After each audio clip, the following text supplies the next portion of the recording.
Deze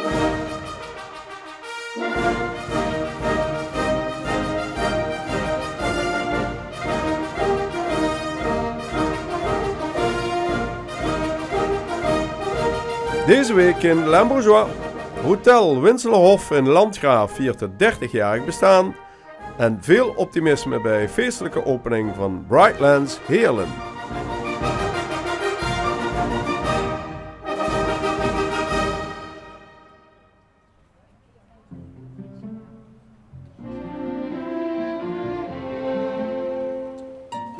Hotelrestaurant Winselerhof in Landgraaf is alweer 30 jaar geopend.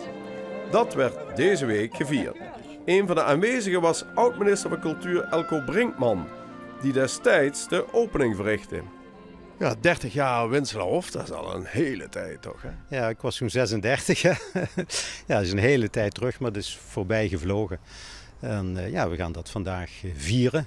En de Winselerhof die heeft niet stilgestaan. In de afgelopen jaren met name hebben we hier een grote ontwikkeling doorgemaakt. De eerste plaats is de Winselerhof een natuurschoon lichaam, een landgoed geworden. Dus we hebben 6 hectare grond, weilanden bijgekocht, een vijver, een stuk bos.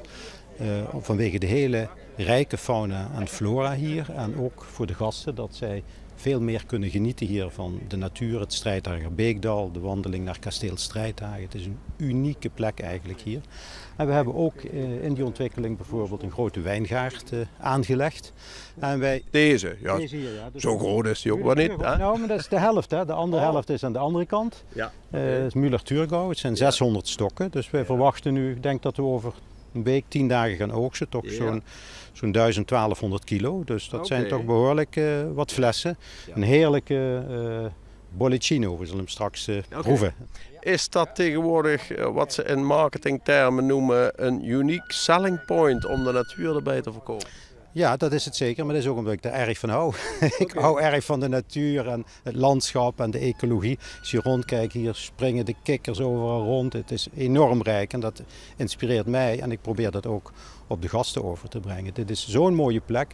We gaan hier proberen ook nog zeg maar een mobiele hotelkamer neer te zetten, zodat je echt hier in de natuur kunt slapen. Bijna kamperen dan. Ja, maar, ja ongeveer. Ja. Maar echt die combinatie, dat voelen van de natuur waar je in zit. En ja, dat is na 30 jaar natuurlijk een hele mooie afronding. We hebben de laatste 4 jaar ook nog flink geïnvesteerd in de Winselerhof zelf. Alle badkamers vernieuwd, alle kamers vernieuwd. Binnenplaats opnieuw ingericht, een nieuw restaurant, groot nieuw paviljoen gebouwd. Je moet natuurlijk blijven investeren. Is het nu beter te doen dan, laten we zeggen, 10 jaar geleden? Toen Parkstad toch een beetje was ingedut, als ik het zo mag zeggen. Ja, er is veel gebeurd inderdaad. Je ziet dat enthousiasme ook met IBA Parkstad. Dit is eigenlijk een klein projectje van IBA zou je kunnen zeggen. Hè? Dus hele leuke dingen doen die de mensen hier niet verwachten. En er is hier een grote rijkdom, ook aan natuur, aan prachtige monumenten, boerderijen. Dus de komende jaren gaat hier veel gebeuren. Wordt dit echt toch, denk ik, een hotspot. Okay.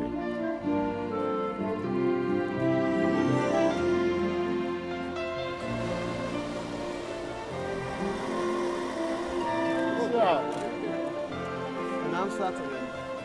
Ja. Kunt u zich nog herinneren dat u dat hier 30 jaar geleden opende? Ja, absoluut. Want tegenwoordig hebben we heel veel natuurplannen en restauratieplannen. Maar toen was het toch nog betrekkelijk nieuw dat er iemand was, een ondernemer, om hier een grote investering te doen. Wel natuurlijk op zijn geestesoog. Het idee had ik wel natuur en monumenten. Alles wat bij elkaar brengen en dat koppelen met voeding en lekker eten en genieten. Dus dat nieuwe, dat paste ook in het beleid, maar dat was een heel groot verhaal eromheen. Maar het ging erom om beleid in concrete dingen ook vertaald te krijgen. En ik had toevallig in mijn jonge jaren als studentenassistent hier veel met de gemeentelijke herindeling en de gewestvorming te maken gehad. En later nog weer via ABP en APG. Dus ik heb heel veel voetstappen, ook samen met de familie Oostwegel mogen maken hier in het gebied. En dus gezien hoe dat idee geleidelijk aan ook verder is uitgebouwd. Dus daarom kom ik ook na 30 jaar graag terug, dat ik het nog meemaken op mijn oude dag. Ja. En is het hier niet een stuk lastiger om bekendheid te krijgen dan met Château Neerkan, Maastricht en Sint-Gerlach, wat dan ook nog even als een soort buitenplaats van Maastricht wordt genoemd. Nou, dat valt wel mee. Kijk, we zijn hier begonnen met Pirandello, een van de eerste Italiaanse toprestaurants in Nederland 30 jaar geleden. En dat is toch wel een merk dat heel bekend is en dat trekt natuurlijk toch de mensen hier naartoe. En Parkstad is toch een gebied dat zich enorm ontwikkelt. Hè. We hebben de opening meegemaakt van de Smart Service Brightlands Campus. Je ziet ook, er zitten veel bedrijven hier, dus veel bedrijvigheid en toerisme. Dus die combinatie maakt Winselhof toch een hele geliefde plek hier die ook heel goed loopt.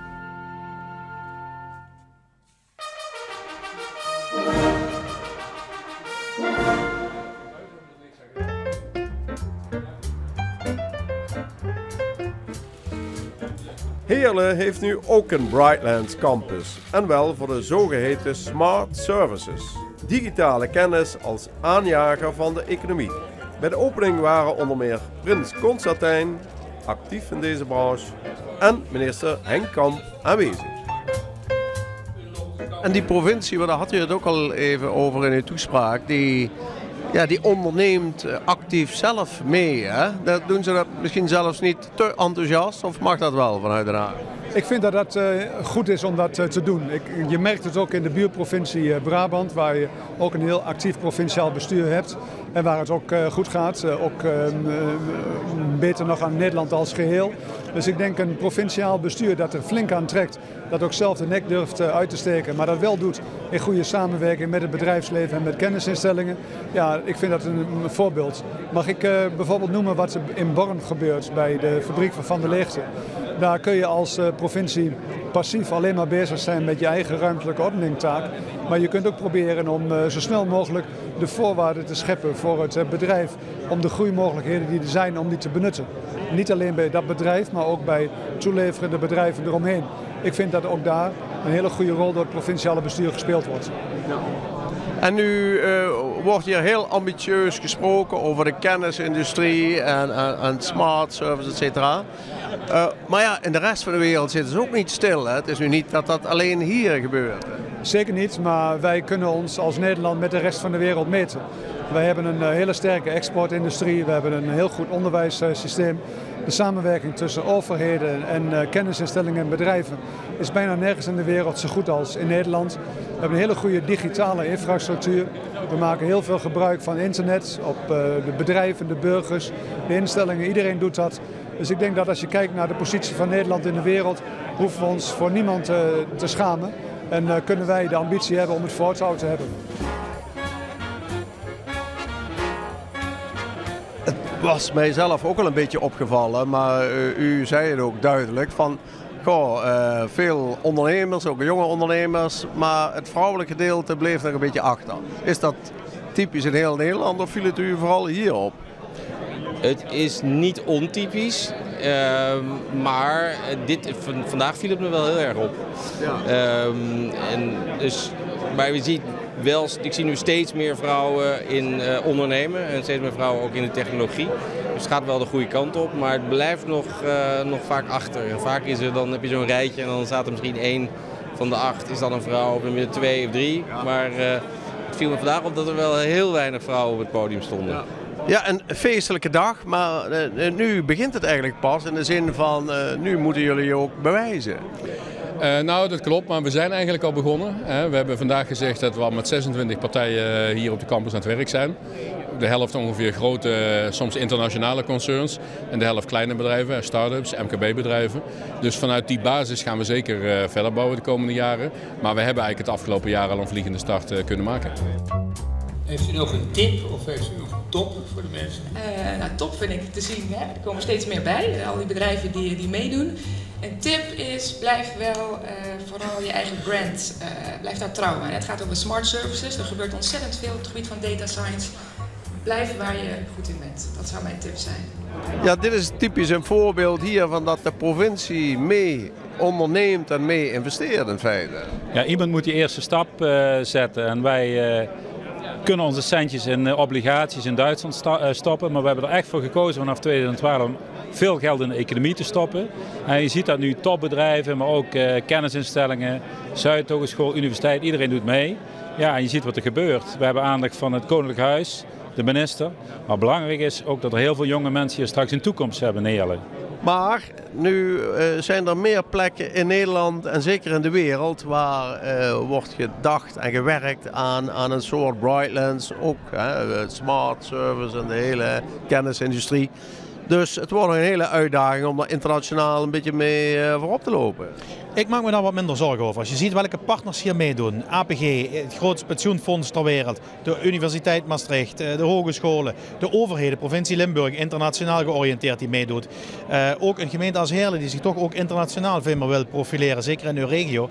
Denk ik dat met die kennis en kunde die hier is, met al die bedrijven die ook wereldwijd actief zijn, ja, dan denk ik dat gaan we wel maken. Ik heb er alle vertrouwen in.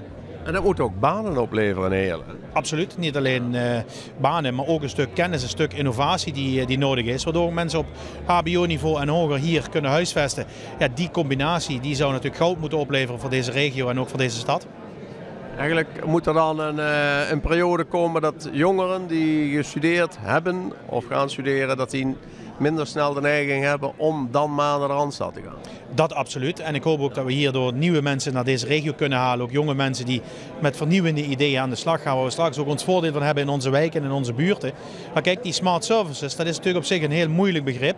Maar de bedoeling is straks dat we daar op onze iPad of op onze iPhone of een andere telefoon die je hebt, je voordeel van hebt. En dan doe je eigenlijk waar het voor bedoeld is. En als je dat nog kunt combineren met wat meer werkgelegenheid, dan is dat natuurlijk super.